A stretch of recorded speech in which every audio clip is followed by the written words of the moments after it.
are now about to witness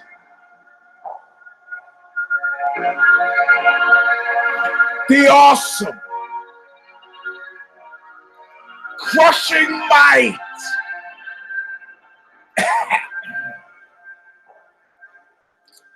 of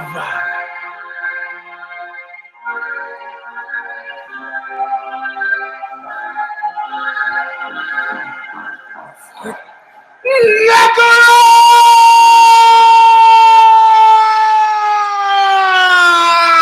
Up! Woo!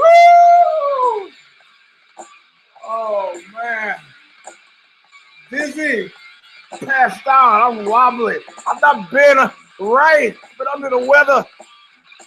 That first note made it tough. Welcome to Knuckle Up number 280. I'm your host, Eugene S. Robinson, with the S standing for I told you so. It's metric. It's Esperanto. S standing for Esperanto. Silent E. We are talking about the anatomy of works. Not so coincidentally, Bellator 170.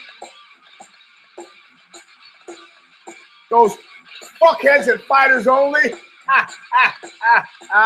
And their nominations.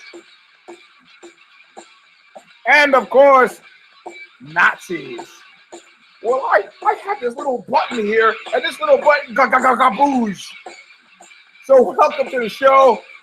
I'll say nothing else till Bob Riley kicks it off. Stigmata, Calling of the Just, songs for Intro, All of Nothing, and Revelation Records in Huntington Beach still sells it online. But these words just say it all. I'm on my way back to nowhere. I took my time, but I could not see so clear, but I'm taking a real good look at you. I'm taking a real good look at your face. Being paid back in full, always nothing. You know what? If the glove doesn't fit, you must have quit. Bullshit. Stop taking your blood pressure medication, OJ. Maybe the gloves won't fit. And they were wet. Maybe they've dried and shrunk. You know what? I got these gloves custom made. I can't get the glove on, Johnny. What the fuck? How you let that guy get away with that?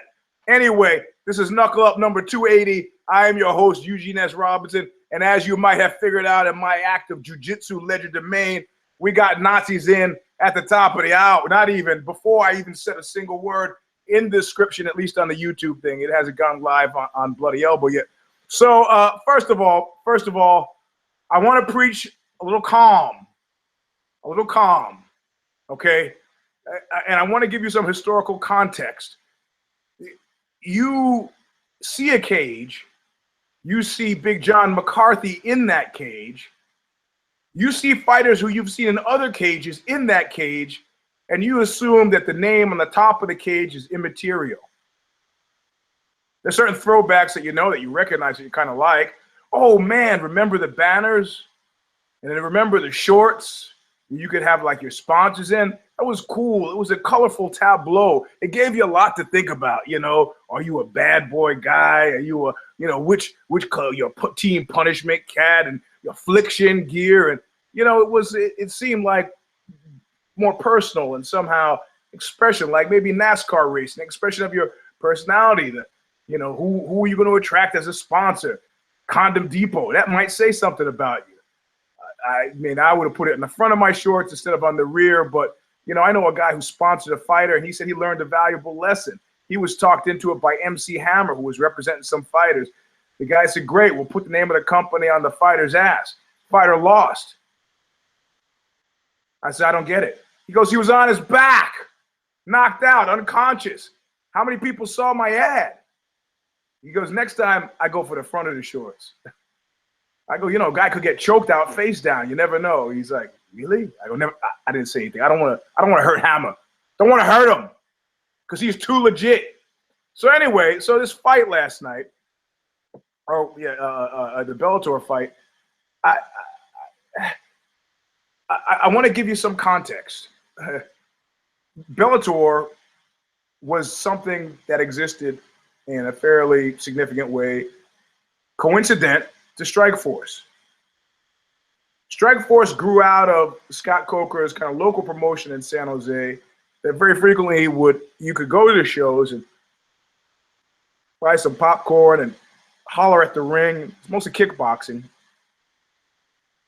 And you knew pretty predictably that if it was a guy from out of town, Sacramento fighter Eric Roche against Mark Gonzalez from San Jose.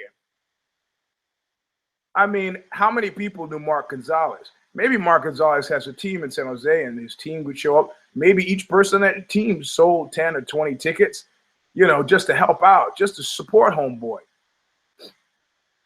And unless Gonzalez was knocked out, he was going to win that fight. Does that make it a work? When does it, when the parameters of a work, when does a work begin and when does it end?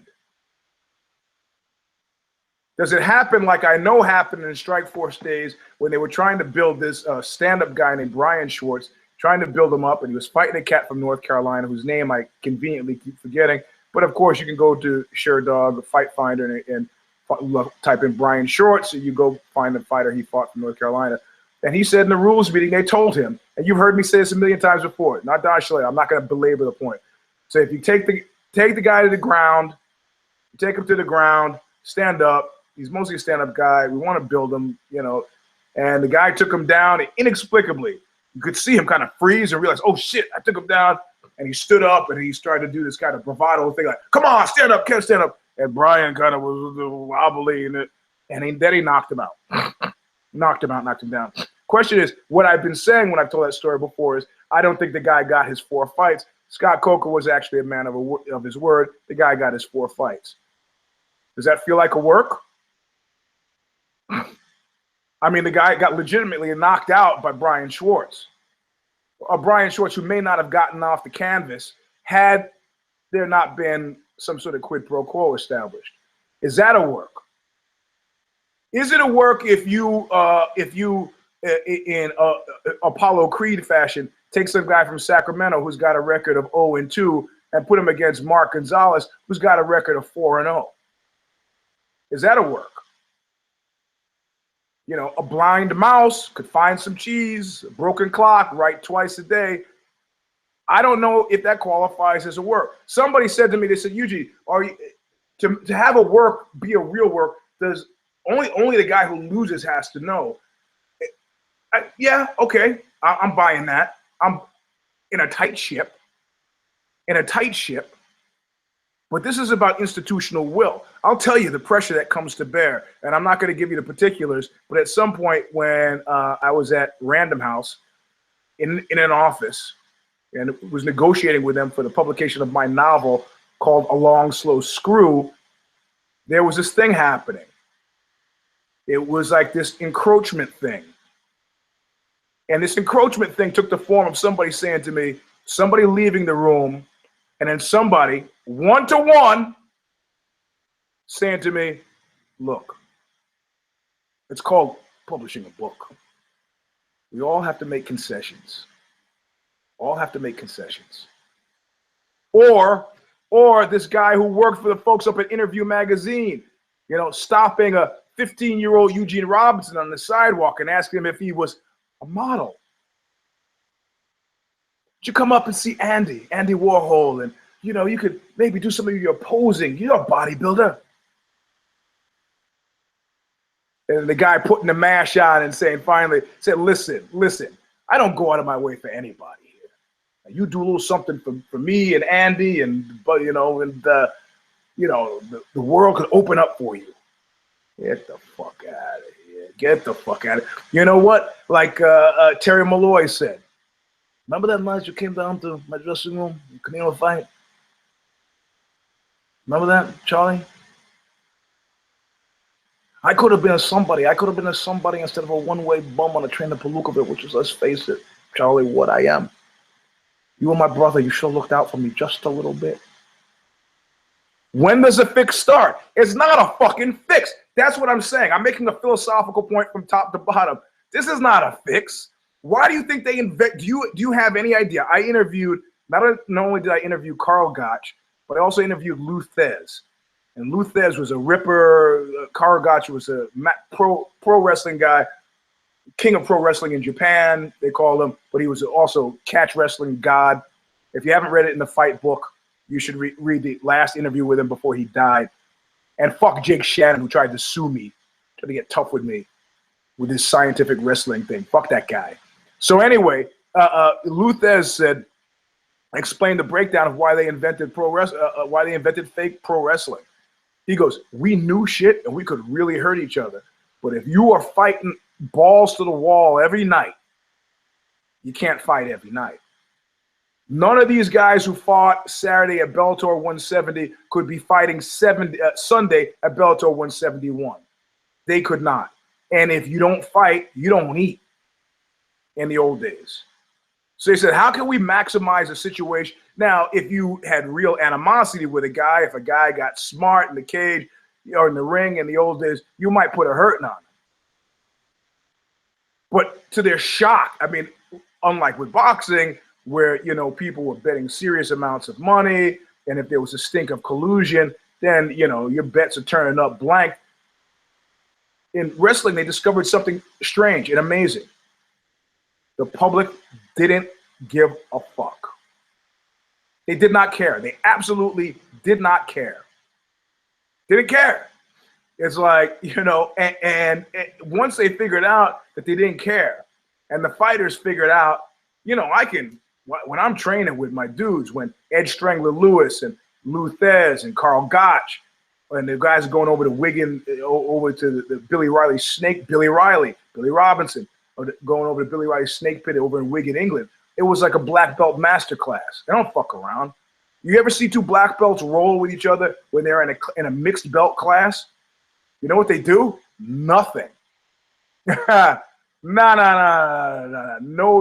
way. Nobody wants to embarrass anybody else. Nobody is trying to. I mean, you might try something, but that's bad protocol. You know what they do? They have their little secret closed door black belt sessions. That's what Black Zillions was about. Invite only, top flight guys where you can actually woodshed shit without embarrassment, without people stealing your stuff, without people snapping pictures, without people carrying shit back to the internet. Oh, I just saw a dude get spanked by other dude. But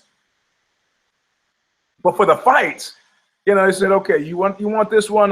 Doesn't matter because I'm going to see you tomorrow night. And they did it like a band. They would do traveling road shows, and they would go from city to city. People in the city, next city, were none the wiser. Now, when they were really training, these guys, you know, Carl Gotch, God love him, you know, had a knowledge base, a real serious love of grappling. If you think you've had, say, a key lock put on you, you don't know key lock until Carl Gotch put a key lock on you. It was everything. It was maximized pain. Lou Thez even was not as much of a technician. No, not even the same. Not even nearly the same. So it's a long history. It's a long history. Okay, so let's put this here. And now this is like the operation. Now let's look at the Bellator as a fighting organization post Bjork Rebney. Strikeforce gets bought by the UFC. You know, some of the fighters make it, some of the fighters don't. Famously, Kung Lee made it, then didn't make it. You know, there are a lot of people. Phil Baroni had been in, had been out, was back, but they got Cyborg from the not fight for Invicta. You know, a lot of fighters who made the jump back. A lot of fighters who did it. They got stuck. I mean, when UFC bought Strikeforce, a lot of fighters from Strikeforce actually got over to the UFC. Some didn't, some languished. And then there was Bjorn Rebney at Bellator, who was insisting on this tournament format. He was going to like Beta to VHS, like Quake to Quisp, like Microsoft to Apple. I can go on with these positives, but ultimately he was going to do something different. And he was going to do I'm getting to that. Somebody's texting me, was it fixed or is Chael just not so good when he's off the juice? Looks soft, no back knee, flabby, and sick. I'll get to that. So he's going to try to do something different. He's going to try to turn it into a sport. Let me tell you, let me ask something. Do you think he would have been removed? Do you think he would have been removed if Bellator had been making money? You know he wouldn't have been removed if Bellator had been making money. He would not have. What he was saying is Bellator is losing less money from year to year. And like any good board of directors, they're going around to people and they're talking and they're saying, hey, you know, can I talk to you for half a second? And probably one of the people they talked to was Scott Coker. Can I talk to you for half a second? He said, on his, just I'm gonna put little birds telling me that if we go on this schedule, we'll be profitable in 5 years. How many people invest money and want it to pay back in 5 years? You know who does? The sucker American. Call it an IRA Roth. Well, now actually that's designed to be taken well later, but you know what I mean? It's like today's fortune tomorrow. Nobody else is investing in a way that they expect to turn out in 20 fucking years. In fact, the 401k shit, the IRA Roth, that's like if you fucked up. It really is. You know, I mean, because everybody who works at a corporation has got one, but only the broke folks are like dependent on them. Man, so when I'm 65, I could buy some dog food and go to vacation to Reno. Get the fuck out of here. So they looked at the offer, and Scott Coker probably said, look, I know from Strikeforce, I built a profitable company that was profitable enough but not big enough so they could withstand being bought by UFC, but was desirable enough so it was wanted to be bought by the UFC. You have got yourself a company that maybe or maybe will lose less money each year, and maybe you get a return on your investment in 10 years. How's that? How's that decade going? How's that?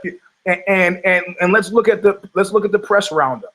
They do a SWOT analysis: strengths, weaknesses, opportunities, threats. UFC was a giant fucking threat. So if you don't know, you should now know that what Scott Coker said when he effectively interviewed for the job was that I can turn this around. And he wasn't talking about sport turning it around, because otherwise they'd have stuck with revenue. He goes, I got a formula. The formula works. Let me work the formula. So starting with the top card first, because you guys are you're driving me crazy with the tweets here. I'm getting to it. It was the Tito Chael Sonnen fight a work. Look, you know what? You want easy answers? Go to another show. You don't get an easy answer here. There's some things that we know, non-Zapruder style. If you're asking me as an outside observer with the same eyes that you have in your head looking at the fight, yes, he did seem soft. Yes, he did seem flabby. Yes, he did seem off. The whole time. The whole time. Is this a function of juice? No, because it's been proven that performance-enhancing drugs continue exerting an effect over a year after you. So these bodybuilding shows I used to do, natural for a year, were a joke. If you're digging down deep and pushing it, indistinguishable. And you get football players who are not getting caught, who are using and are playing like their fucking heads are on fire. What you, as a former steroid user, what you got to know is your cycle goes like this. It should go a gentle slope up. Do not do this. That's what I did my first time. You get gyno that has to be cut out and all sorts of personality deformations when you drop. No, you want to have a nice gentle curve up, a gentle curve out. And this 3-week period toward the end is when you got to kick it into gear. It's been very easy to kick it into gear here, but now you've established a baseline of what kicking into gear looks like. So you kind of go up here. This is just your usage, and you're maybe kicking it into gear like crazy, and then you start to go down. You can't let your performance go down. What I'm trying to say is Chael Sonnen, had he been diligent and cared, diligence, caring, had he done both of these things, it wouldn't have been a marked difference. It changes you attitudinally. He is close to a 40-year-old man, attitudinally, he might have a more mellow approach to life. But people say, Key Bono, who benefits? Who benefits from him losing this fight? Come on, come on, come on, come on, come on, follow the money. Reported income, 300,000 for one, 50,000 for the other. You know, now I'm not saying that there was collusion necessarily with that Darce choke. I'm not saying, and I've seen the Zapruder, the slow-mo pics of him. You know, there are a lot of taps that aren't taps. They're not taps that are taps. He could have just been adjusting dude's arm. Somebody, you know, Dan Hardy was the first to call bullshit. Who is Dan Hardy? Not only is Dan Hardy a commentator, Dan Hardy is a professional fighter with no dog in that hunt.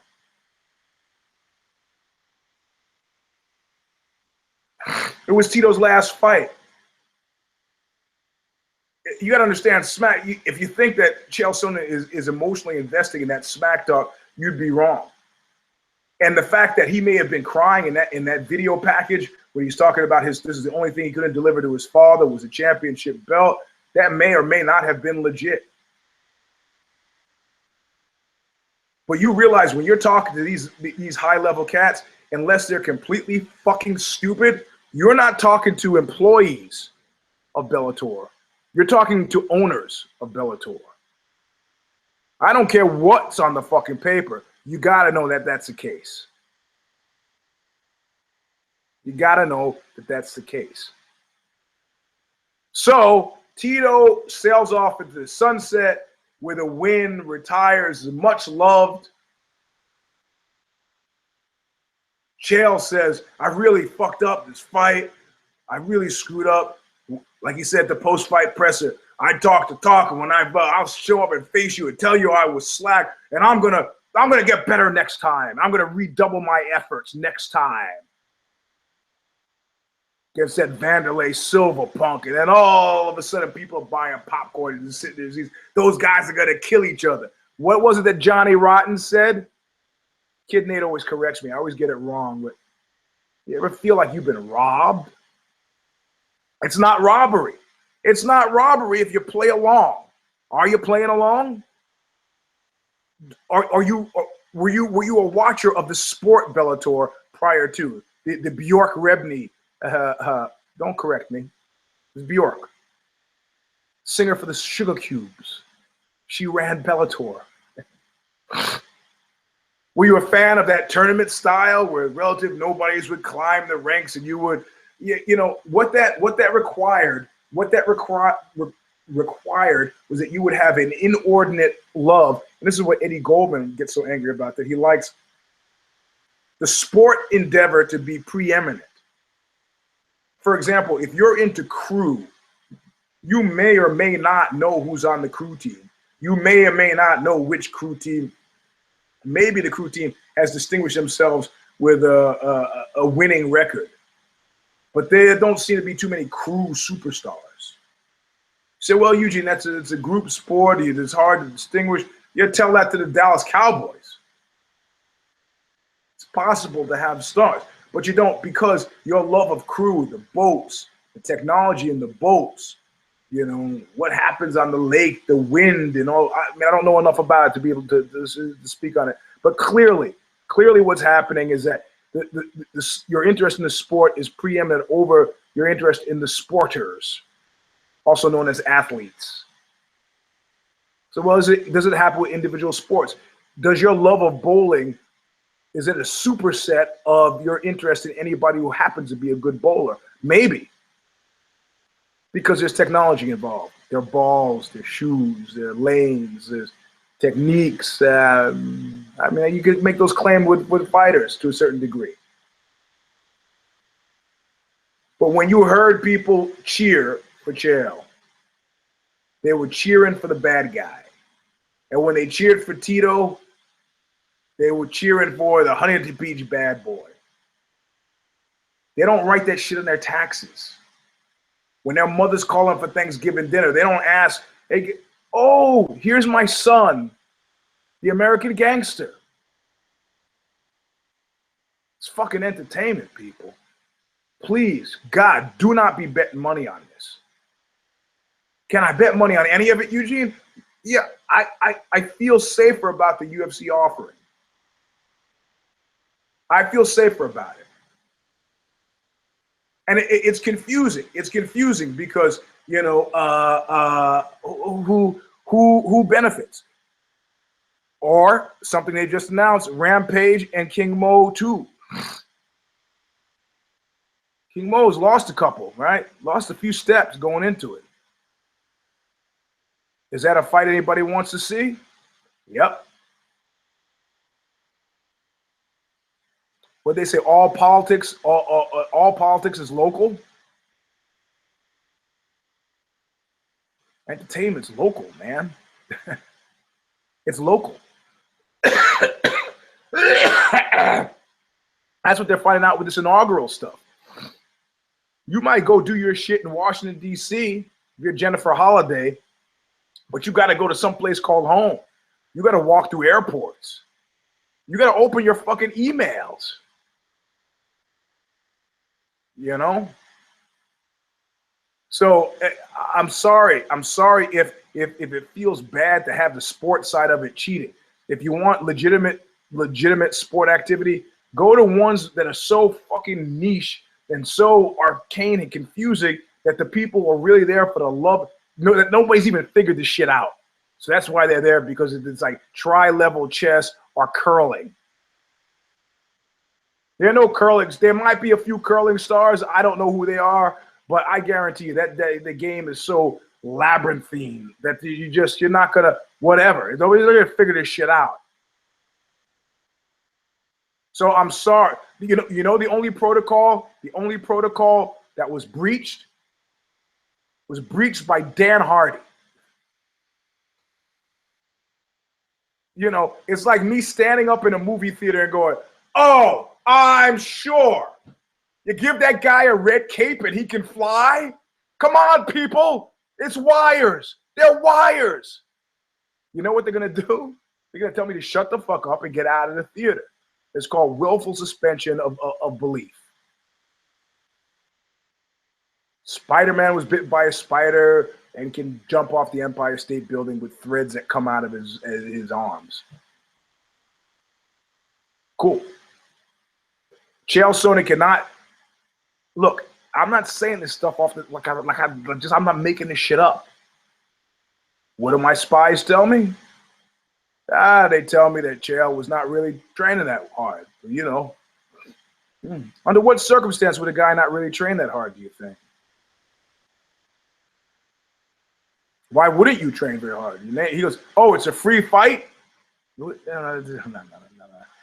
And how much attention did this fight get versus some of their other fights? When was Joe Warren's last fight? You tell your buddies, "Man, nah, I can't go out Saturday. Joe, come on over. Joe Warren's fighting."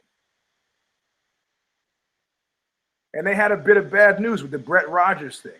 Brett Rogers had been a big Strikeforce guy, heavyweight. And now Brett Rogers is making headlines because he's homeless and apparently grabbing penis in men's rooms. I don't know if these things are connected, but I'm more upset with the fact that the guy is, well, actually, I'd be upset if he grabbed my penis in the men's room because Brett Rogers is big and tough. Fortunately, I'm nearly always armed everywhere I go. Don't try it. That's a bit of bad news. And nobody's chased that story. None of this so-called MMA journalist of the year have followed this story. You know why? It's bad for business. And when somebody like T. Wood comes out and says, look, they're treating me like shit. I'm the worst treated champion ever. And it's because I'm black. Like I used to say, look, you know what?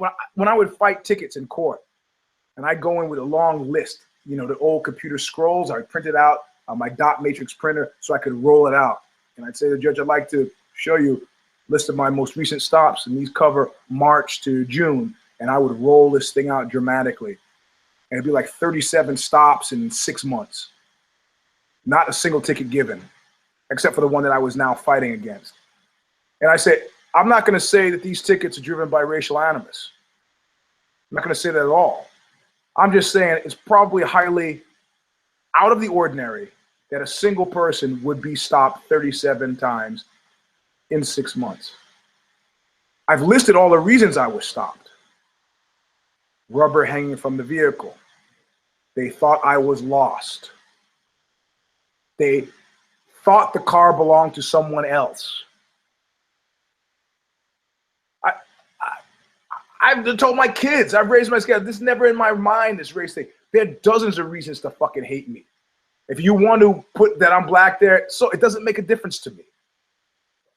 T. Wood's constant mewling about, oh, is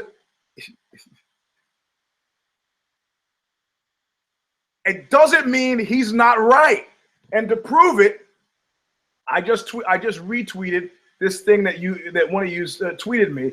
This guy, let's see right here. It was, I'm coming off the edge of a cold. It was this cat, this other welterweight, UFC welterweight, Platinum Perry, recounts a wild brawl he was involved in Orlando. Now, let me own in on this for a second. And this still falls under the general rubric of anatomy of a work. When I was writing for Fightland with great regularity, I wrote a piece, 2 pieces, one with Harley Flanagan, bass player and founder of the Cro-Mags, and one with Jamie Stewart, the leader of that band Juju, XIU.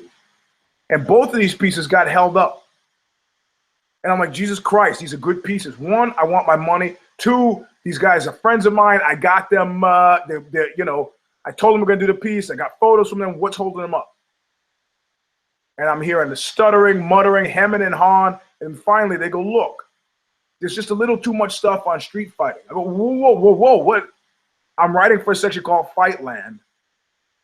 In one case, the guy is a Renzo Gracie black belt who has done MMA fights himself. In the other case, the guy again plays against type, is bisexual singer of this kind of twee electro pop band, and he's actually duking it out in the streets of Amsterdam. Local color, he's fighting. The last guy you'd expect to be out there in the streets. He goes, yeah, but we don't. And then it becomes clear to me that Fightland, Vice's Fightland, I could have this wrong. I don't know this. But what I'm getting is that it's a vertical for the UFC, or at the very least, the UFC was a major investor in this vertical that they were developing. And what specifically had come down from the bald one was, we are trying to get away from this image of us, Bob Arum is calling us, homosexuals with tattoos, thugs. We want to push the college wrestler, builds in the skills, the Olympic athlete, widens the purview of what he could do. We want to build on that. That we want to build on.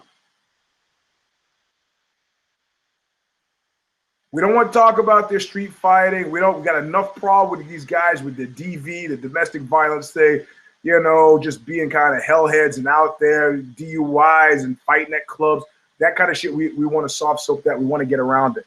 So when UFC welterweight, who's now got the name Platinum Perry, is giving exclusives, I don't know if you can see that because of the light. There you go. Giving exclusives where he's talking about street brawls with 15 to 20 guys. And they came down on me for these 2 articles that I mentioned, which were a couple of years ago. Maybe things have changed. Maybe the overlords of WME was like, look, nobody expects these guys to be choir boys. Nobody. And as long as they're involved in actions of self-defense, fine. But who does not prosper in these systems? Or any system really? Whiners. There's a guy I knew who was in Vietnam, a helicopter mechanic. And every time he fixed a helicopter, you've heard me say this before, he would go into his commanding officer and go, I fixed that helicopter. He'd go, yeah, great, Barry. I fixed that helicopter. No, that's great, Barry. That's great. I fixed that. Okay, I got it. By the third time, they understood that helicopter was fixed by Barry. I got it. Right? He wanted to, I mean, it's like, if you're not, that's not whining. That's very different. Whining is when they give somebody else a promotion and you come in later and you're like, come on, man. I know, I mean, yeah, come on. I've been fixing all these fucking airplanes and these helicopters and you guys are treating me, you know, nobody likes that. Nobody likes it. And furthermore, it's not gonna, it doesn't endear you to anybody. Because you know what it is? And as a boss, I realized when I was a boss and from being a boss and from having a boss, I realized and a father, I realized, and a husband, you know what you like best? You like sets. S-E-T-S, sets. By which I mean very specifically problems, which are always going to be there, and solutions. Somebody who comes to you with a problem and a solution is infinitely more significant than somebody who comes to you with a fucking problem. So T Wood is not talking to whoever's taken over for Joe Silva or Sean Shelby, who we affectionately call Keith, or the bald one, or anybody at WME. He's walking through the halls whining via Twitter. And it's not, if you think it's going to work for the Donald for another 4 years, you're wrong. It's a teenagery way to communicate. It's like saying, fuck it. It's not saying, fuck it, let's make these things work. My kid comes to me with a problem without a solution, I get irked. What do you think? Who made me the answer, man? What are you saying here, buddy?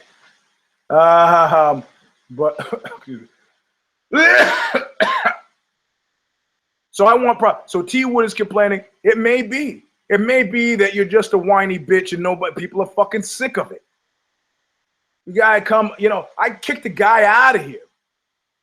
I had a renter, I kicked out because he was complaining about everything. I can't close the window. I go, with this window?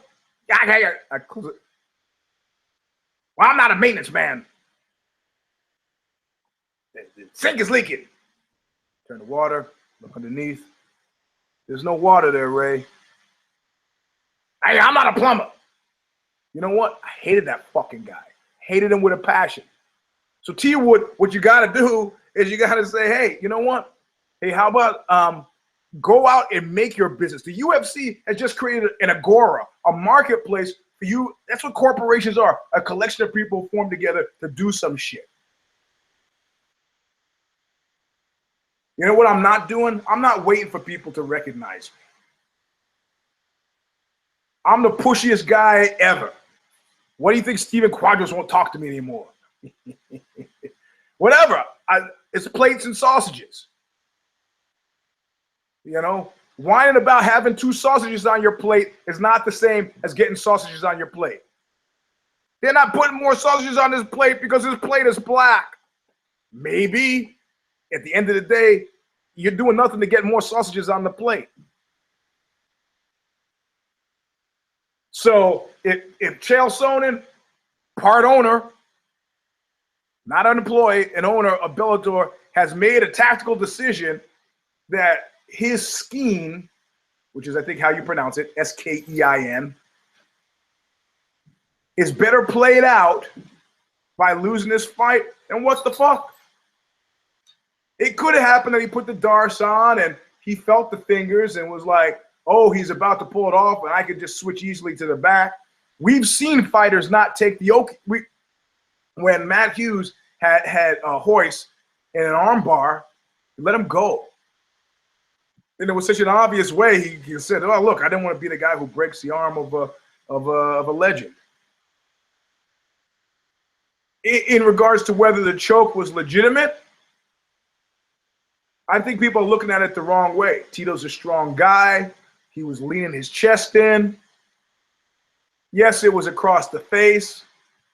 You know, you're getting your pressure on your jaw. His face was turning red. You got veins up and down. That's not what made me suspicious. If you've done any grappling, and you've done grappling with MMA gloves, trying to get stuff in here is less likely. But how come not one time do we see him go, ga-ba-bing, ga-ga-bing? Just something to disrupt the effort so that Tito kind of goes boom, and then you get some fingers in. I'm not going to second guess. You know, I don't know. I don't know. I don't know. What do I know? What do I know? I know nothing. But I know that it doesn't matter to anybody in that fight organization whether or not these fights are legitimate. You know, because your happiness at the end of the fight, are you less happy? Did you bet? Do not bet on Bellator fights. Get your popcorn, get your seat. Be happy that you're not paying $2,000 a ticket. Enjoy yourself. Enjoy yourself. It's later than you think, to quote the specials. I mean, because the business plan involves entertainment. Sports is the expression of that entertainment. But look, Al Pacino doesn't really have a whole table full of cocaine at his house. Or he might. He's not walking around calling people mang. Or hoo-ha, or whatever he does with the scent of a woman. The next fight down the card, Paul Daly. I called it for Paul Daly over Brennan. Brennan was actually chalking him up. And then the spinning elbow and then that kind of double knee thing was really pretty masterful. Reminding me once again on the T. Wood tip that probably Paul Daly should have stayed in the UFC. But there's a narrative that I think the bald one was pursuing.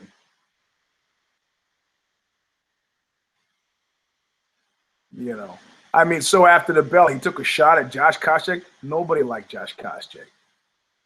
So you're going to bump a guy for that? There had to be something else. I don't know what happened. Was it because Paul Daly was black? I don't know. There are probably half a dozen reasons not to like Paul Daly. Who can tell you? But this is not Trumpism. The systematic denial of the reality of experience based on your inability to have faith in what is seen. I'm not doing that. It's not nihilism. I'm just saying there are a lot of reasons. Eliminate the others and then maybe I'll buy it. Further down the card, what was it? Let's go. Let me look at my little cheating sheet. Hullet Gracie and Hisako Kato. That was fucking terrible. That was terrible. And we can just blast through these others because I didn't care about them. And I don't. I did Machida. I think Kid Nate, not Tay, cared about it. Or maybe we didn't, but it was nice to see him.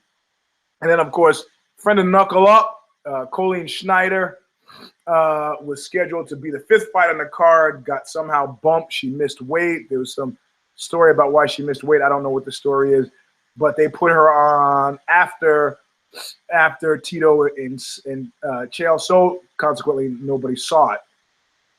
But she won. I called it for her, and she did win by, I think, it was a rear naked choke. That's like when Danzig got knocked out by the guy. The reason he got knocked out was because that they said the same thing. Hey, how about you play after Danzig? What they really mean is you're off the card. But we don't want to, I know you sold a bunch of tickets and we're not giving that money back. So you fight after. So that's what the guy was complaining about. And Danzig was right. Danzig is macking on some woman backstage and the guy is complaining. Had it been me, I'd have said, I'm sorry. Is there some sort of special magic that you want me to employ at this point in time? Is there some special magic that you want me to employ at this time to make sure people stay to see your band? Then I'm going to have to say I can't fucking help you. So now if you excuse me, I'm going to go back to trying to get laid and you take your fat ass somewhere else. Please, thank you. And that guy would leave and say, fucking Danzig was a dick, and that would be it. I happen to know the guy who punched him out, Danny M. Danny M, my man. He wrote a book about it. He's great. I love Danny M. And I watched that video plenty of time. Harley Flanagan said to me that I shouldn't be so happy about it and said, you know, he knocked out a 60-year-old man. And I was like, oh, yeah. I think Danzig is a bit older. Born 1955 or something. All right. So anyway, so Danzig being knocked out brings us as a perfect segue into Richard Spencer. Richard Spencer being knocked out. And this is a short show because there were only 3 fights on the card that I fucking cared about. So the fact that we got this far is amazing. So Richard Spencer is the head of this alt-right nationalist group. And a lot of these guys, you know what they were, I tell you something weird that happened to me the other day. First of all, I have to say, Marky D. Marky, I told him I was going to rip this off. Marky D, I was going to rip it off and put it on the show. And we've come up with a new designation. And this is just to tie off the Chael Sonnen thing. So what happened to Chael Sonnen? Chael Sonnen was effectively sapped, which comes from Bob Sap. Yep.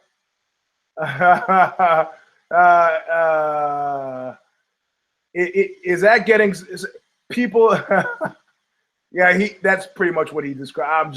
I'm not gonna read his whole text, but Chael knows exactly where he is, which rules him out of the Lost Battalion. His self-awareness is pretty high.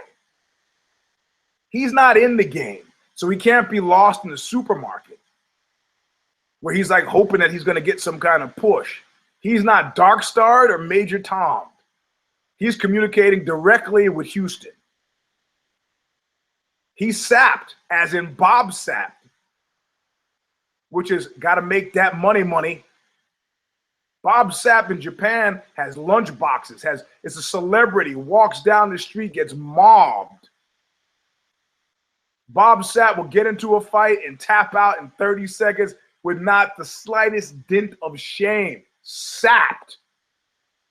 Chael Sonnen is in that place. He's almost 40. Is a convicted felon, doesn't give a fuck. Gotta eat. Got a wife. I admit he's got some kids, lives up in Oregon, but hey, shit still costs money, baby. Somebody else raised a point. You know, he did a great job as a commentator. Get him on TV. That's where he wants to be. The money is better, and you don't get punched in the face. So Spencer, like a lot of these guys, these white nationalist cats, they say they started out, one guy said pretty revealingly, he said, you know, I started out joking. And then I realized some of the stuff I was saying wasn't that funny. I'm telling you, I'm going to the parking lot at my job the other day, and it's a dank, creepy fucking parking lot where people are like liable to get murdered, right? And I'm passing in this darkness. I think I'm going into the parking lot and I'm coming out of the stairwell, and there's a guy there, and what the hell was happening? I think I was right behind him somehow, or he had come from the elevator and was kind of coming over by. So when I opened the door, we like come out together, and I could tell before he opened his mouth that he wasn't from here. Not because he looked Indian, East Indian, or Persian. He's a white guy, okay? And I knew he was from somewhere else because his attitude and his manner and bearing toward me was totally fucking different from an American white guy. But I didn't know this. I didn't have any proof of this. And as I'm walking to my car, you know, got the backpack on, the guy goes to me, "Oh, it is rain. It's terrible."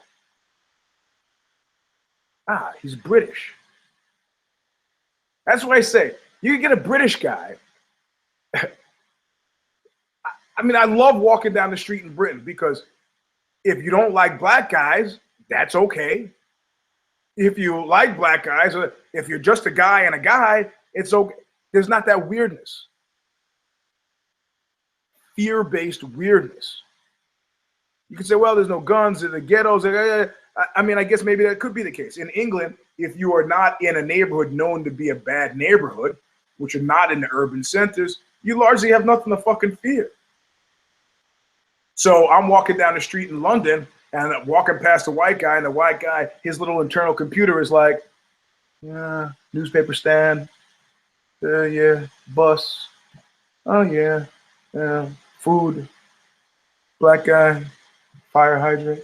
Boom, boom. There's no special, it's not weighted in any strange way. And that's largely the case many places you go that are not America.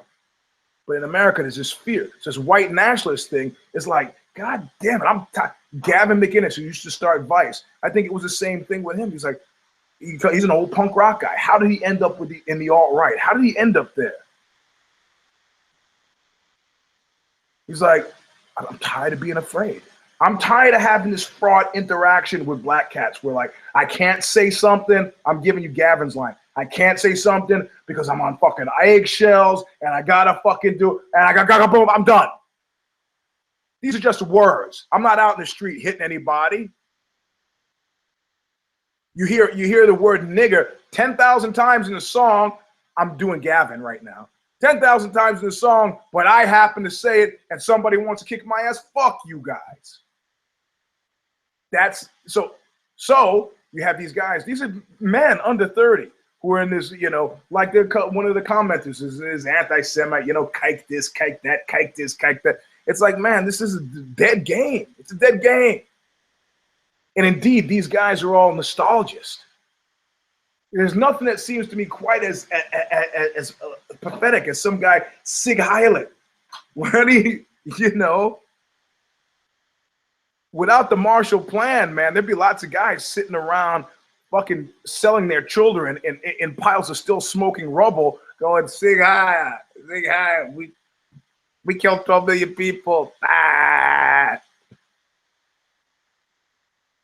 It's a losing ideology, but in a very juvenile, adolescent way, it's kind of, it makes people upset and it scares them. So you can, I mean, how much love, do you think if this guy had said that he was a communist, he would have gotten nearly the press love that he's gotten?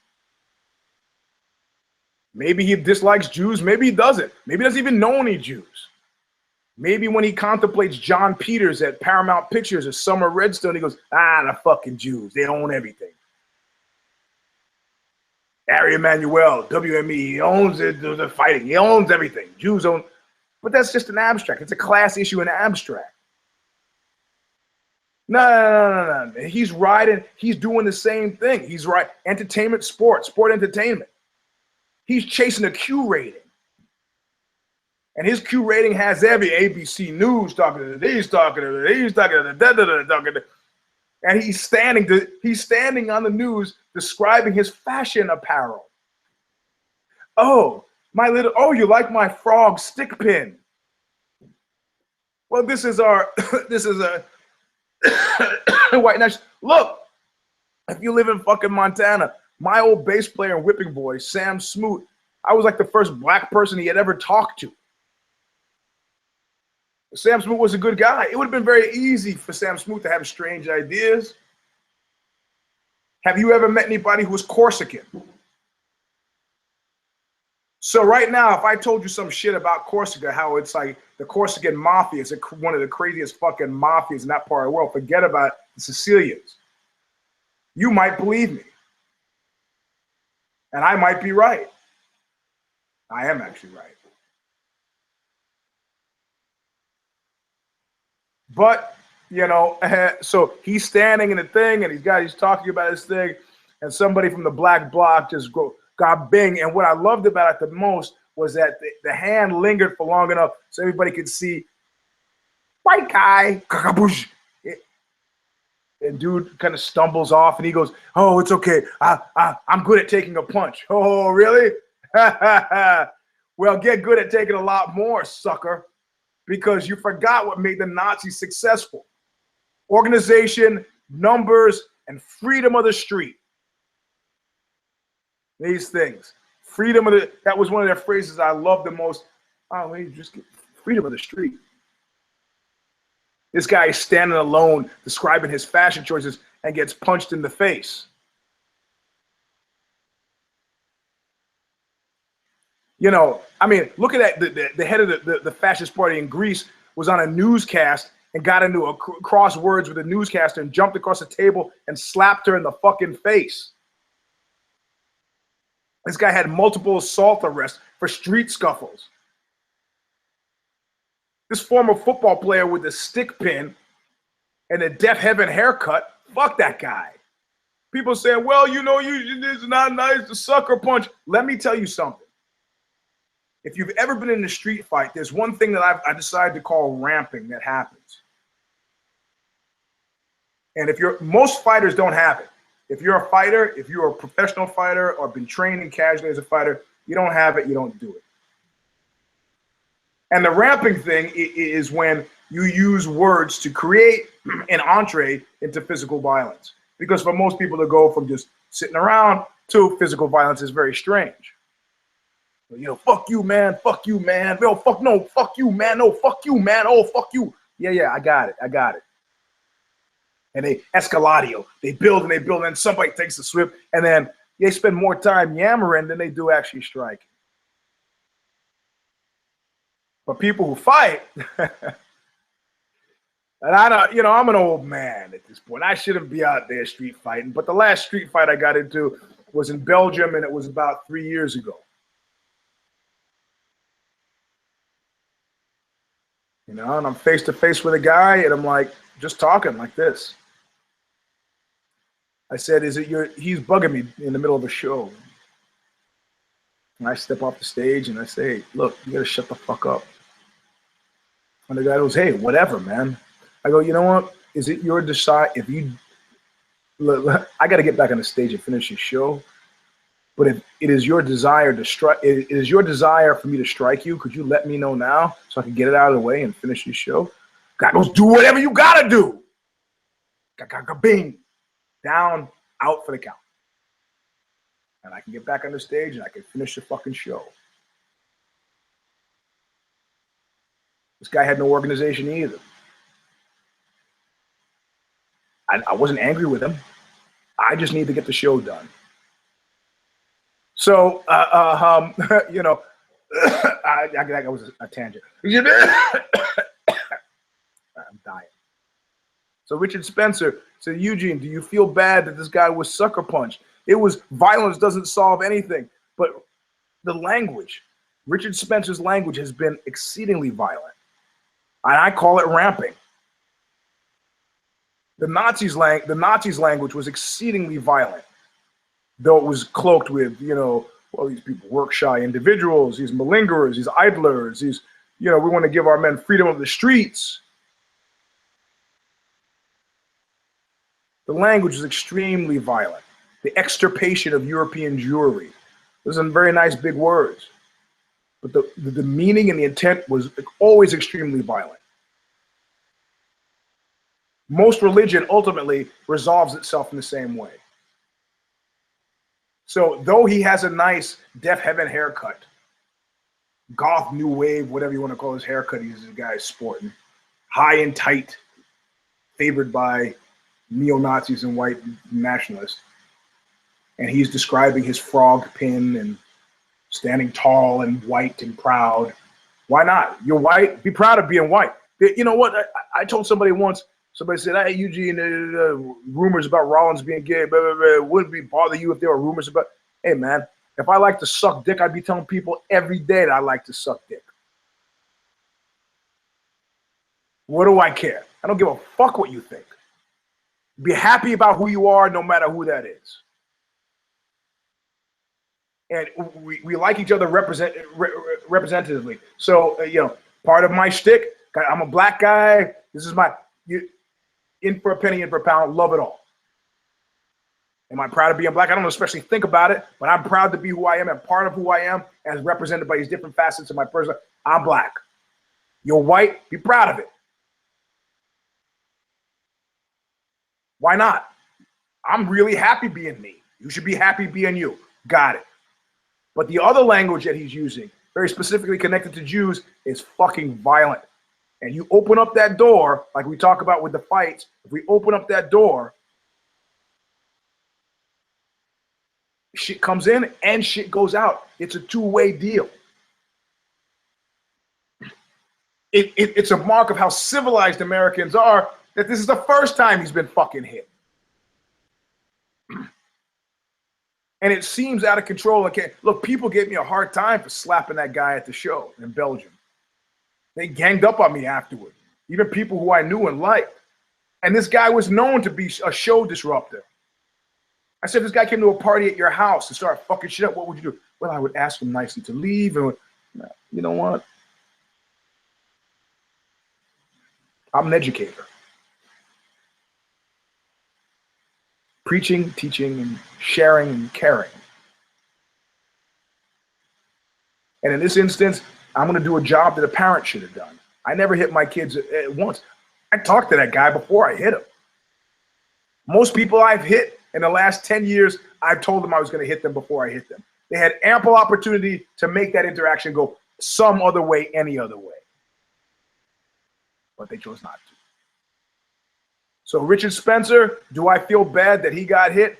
Not at all. He should have expected it. The fact that he didn't expect it means that he's bought into some fiction of America that I don't know what the fuck he's thinking. He's thinking about his Q ratings, someplace where he and Milos Yanayakapapapapoulos, that other guy, the gay white nationalist, where they can go and they can play mumbledy-peg. I don't know what the fuck he's thinking. I'm not leading any radical organization, and I leave the house like, you know, this guy's going to get a microphone and a camera and be on the news, be interviewed at Vanity Fair, be this and that, and not take precautions? You're going to hold your face and run away?